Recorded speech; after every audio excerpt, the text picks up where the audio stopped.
ఈరోజు కేటీఆర్ గారు రాజ్భవన్ పోయి గవర్నర్ కలవడం నిజంగా కేటీఆర్కి ఏమన్నా సిగ్గు సెరుగు ఉండాలి.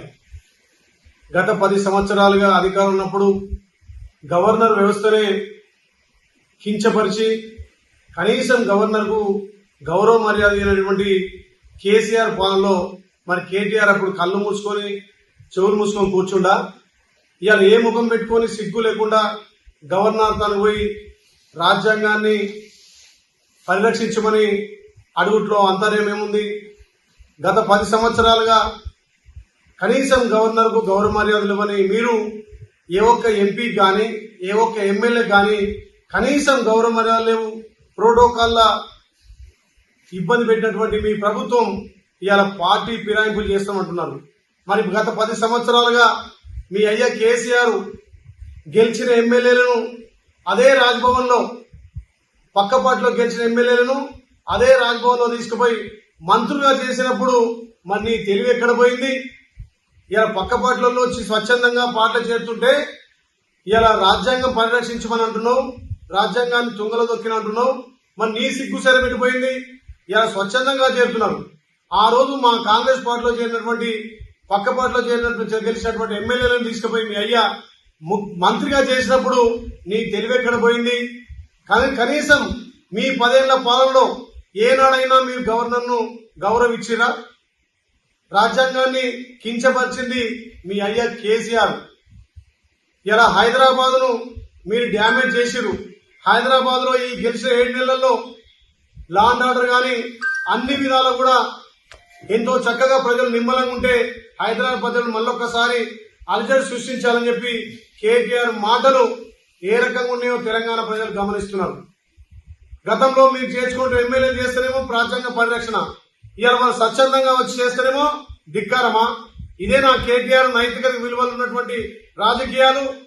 గతంలో ఏనాడు మాట్లాడిన నువ్వు ఇవాళ రాజ్యాంగ పరిరక్షణ గురించి మాట్లాడుతున్నావు. ఆ రోజు డాక్టర్ బిఆర్ అంబేద్కర్ రాసినటువంటి రాజ్యాంగం కాదు, కల్వకుంట్ల రాజ్యాంగాన్ని నడిపింది కేటీఆర్, హరీష్ రావు. ఇవాళ మరి సన్నాయి నొక్కులు నొక్కుతున్నటువంటి కేటీఆర్ కు సిగ్గు శరం ఉండాలి.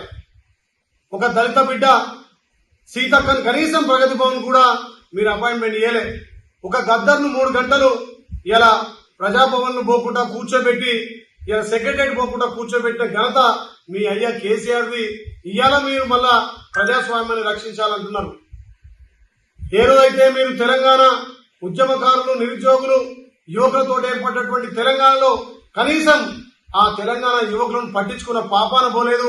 ప్రభుత్వం వచ్చిన 90 రోజులనే మా గౌరవ ముఖ్యమంత్రి 30,000 ఉద్యోగాలు ఇచ్చి ఇలా మెగా డిఎస్ చేయబోతున్నాడు. అదే విధంగా ఇలా గ్రూప్ 1, గ్రూప్ 2 కూడా వెసులుబాటు ఇచ్చి టైం ఇచ్చినటువంటి ప్రభుత్వం గౌరవ ముఖ్యమంత్రి రేవంత్ రెడ్డి ప్రభుత్వం.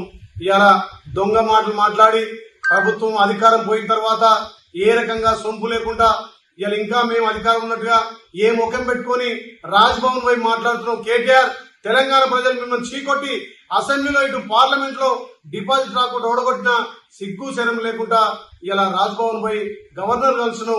మరి గవర్నర్ ను గతంలో ఏ రకంగా మీరు ఇబ్బంది పెట్టిరు? గవర్నర్ ఏకంగా ప్రోటోకాల్ విషయంలో కానీ కనీసం ప్రభుత్వంలో భాగస్వామి చేయకుండా మళ్లీ రాజ్భవన్ ఏ ముఖం పెట్టుకుని మెట్లెక్కినమో ఇలా కేటీఆర్ మీద నడుతున్నాం. గతంలో మీరు ఇలా పార్టీలో గెలిచినటువంటి వేరే పార్టీలో గెలిచినటువంటి ఎమ్మెల్యేలను ఇలా లొంగపరుచుకొని ప్రలోభ పెట్టి కేసులు పెట్టి వేల కోట్ల ఆశలు చేసుకున్నారు. ఇలా మా గౌరవ ముఖ్యమంత్రి ప్రజాపాలన వచ్చి ఇలా తెలంగాణ నడుస్తున్నటువంటి ప్రజాపాలనలో ఆకర్షితులై ఇలా రైతులు తెలంగాణలో ప్రతి ఇంట సంబరాలు చేసుకుంటున్నారు. దేశ చరిత్రలో ఏ దేశంలో ఏ రాష్ట్రంలో చేయనటువంటి సాహసోపేత నిర్ణయం తెలంగాణ రైతాంగానికి 2 లక్షల రుణమాఫీ. ఏకకాలంలో 2 లక్షల రుణమాఫీ, 31,000 కోట్ల రూపాయలు రైతుల ఖాతా జమ చేయబోతున్నారు. అసలైన తొలి వెలుగు. ఫాలో వాట్సాప్ @తొలి వెలుగు అఫీషియల్.